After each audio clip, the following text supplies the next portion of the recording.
Agora eu vou falar um pouco do programa Escola Sem Partido. O que é o programa Escola Sem Partido? Em essência, uma coisa que Vossas Excelências provavelmente não ouvirão de nenhum dos adversários da nossa proposta. Porque eles evitam, eles fogem da nossa proposta, da letra do texto da lei, como o diabo foge da cruz. Porque eles simplesmente não têm resposta para a proposta do Escola Sem Partido. O que é o programa Escola Sem Partido? Simples. É uma proposta de lei que torna obrigatória a afixação em todas as salas de aula do ensino fundamental e médio, das escolas públicas e particulares, de um cartaz com 6 deveres. Basicamente, na essência, é disso que se trata. Não é? E o que dizem esses deveres? Vamos lá. Primeiro dever do professor.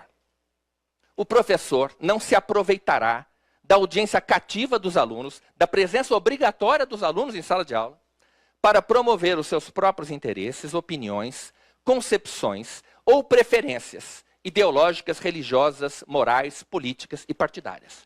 Não dizemos aqui quais são as preferências morais, religiosas, as políticas ou partidárias. Quaisquer que sejam. O professor não pode se aproveitar da presença obrigatória do aluno em sala de aula, daquela criança e daquele jovem que é obrigado a escutar o discurso do professor para tentar incutir nas suas mentes as suas próprias preferências. Sejam elas quais forem. Segundo dever do professor. O professor não favorecerá, não prejudicará e não constrangerá os alunos em razão de suas convicções políticas, ideológicas, morais ou religiosas ou da falta delas.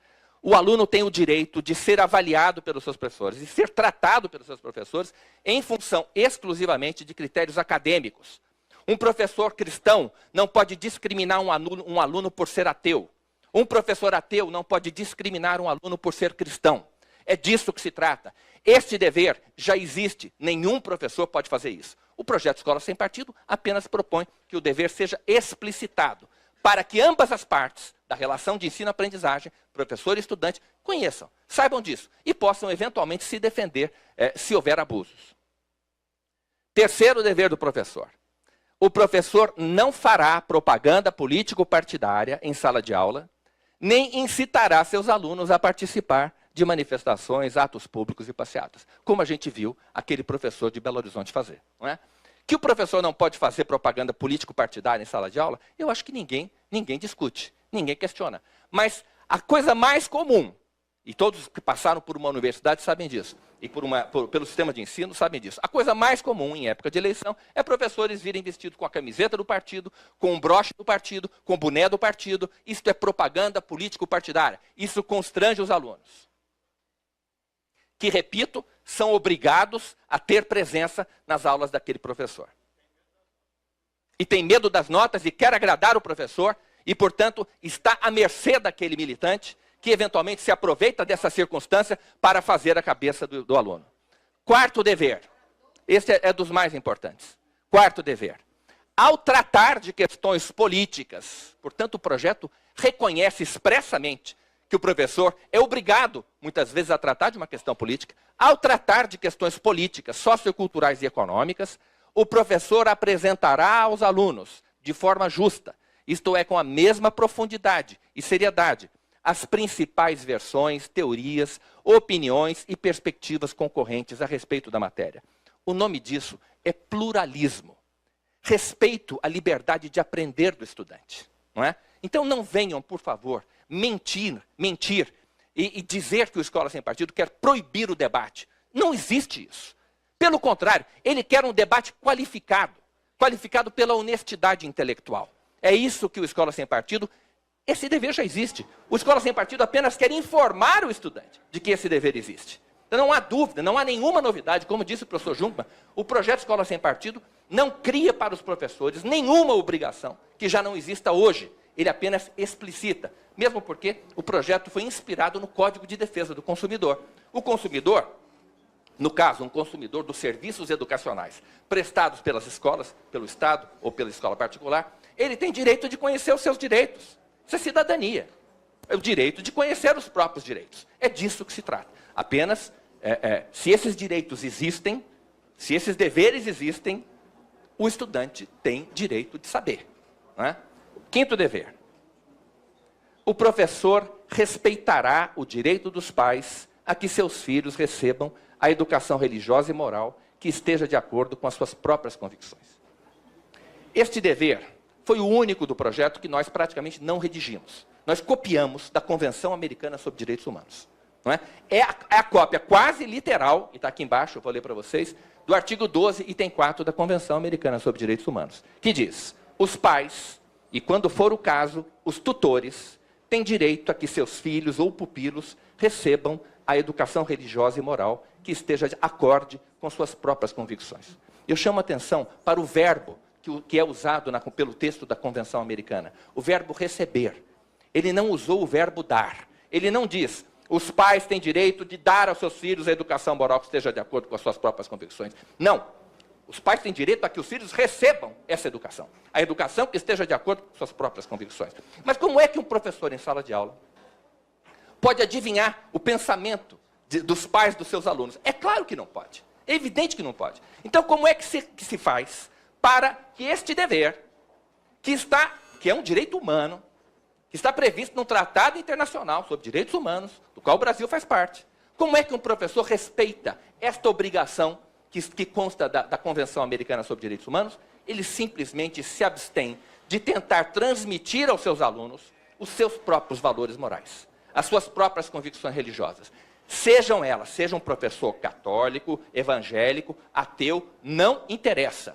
Os pais têm direito de dar a seus filhos, a que seus filhos recebam a educação religiosa e moral que esteja de acordo com as suas próprias convicções. Meus filhos, minhas regras. Um professor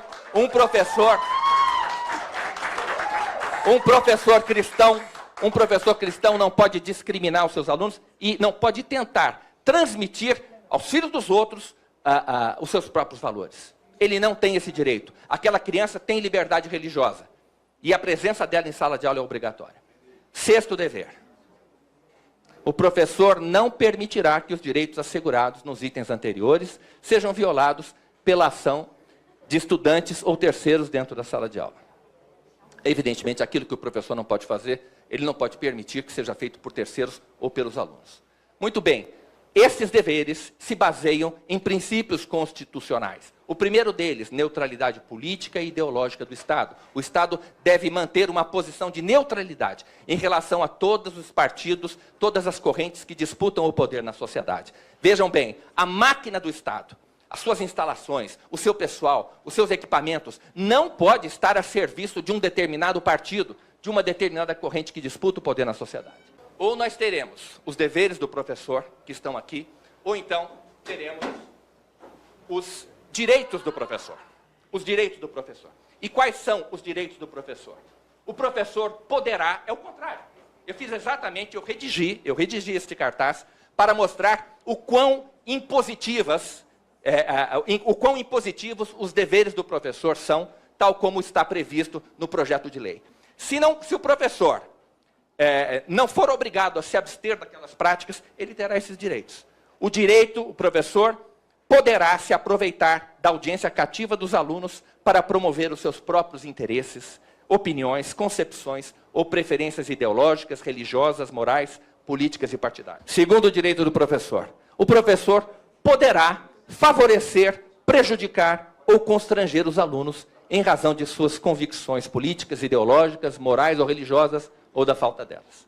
Terceiro direito do professor. O professor poderá fazer propaganda político-partidária. Nosso cartaz diz que não pode, né? Mas se isso aqui não está certo, então o professor... Se isso aqui é inconstitucional, então o professor terá o direito de fazer propaganda político-partidária em sala de aula, bem como incitar seus alunos a participar de manifestações, atos públicos e passeatas. Aquele professor estaria agindo no estrito exercício do seu direito, né? O direito de incitar os alunos a fazer aquilo que ele bem entende. Ao tratar de questões políticas, socioculturais e econômicas, o professor poderá omitir ou distorcer as teorias, opiniões e pontos de vista discordantes dos seus. Quinto, o professor poderá transmitir aos filhos dos outros as suas próprias convicções religiosas e morais. Isso é a escola com partido. Esta é a escola que muitos professores defendem, não é? E é a escola que nós estamos querendo... Uma escola que não existe no direito, mas que existe no mundo dos fatos. A Constituição não permite que ela exista. Mas no mundo dos fatos ela está existindo. Professor. E, sexto, o professor poderá permitir que os direitos assegurados nos itens anteriores sejam exercidos por estudantes ou terceiros dentro da sala de aula. Eu sei que meu tempo... O tempo esgotou, vou dar um minuto para Vossa Senhoria. Não, na verdade, eu abro mão desse minuto, porque eu iria ingressar agora na explicação, ou melhor, na resposta aos questionamentos que vêm sendo feitos, apresentados ao Escola Sem Partido. Não é? Na verdade, o que eu quero dizer é o seguinte: se o projeto é inconstitucional, como se tem dito por aí, então nós teremos isso aqui. Não tem dúvida, não há saída. Ou o professor pode ou não pode. Não há meio termo entre poder e não poder. Então, para dizer que o nosso projeto é inconstitucional, o Supremo Tribunal Federal terá de reconhecer aos professores, com base na Constituição Federal, esses direitos. É disso que se trata. Muito obrigado, senhor presidente.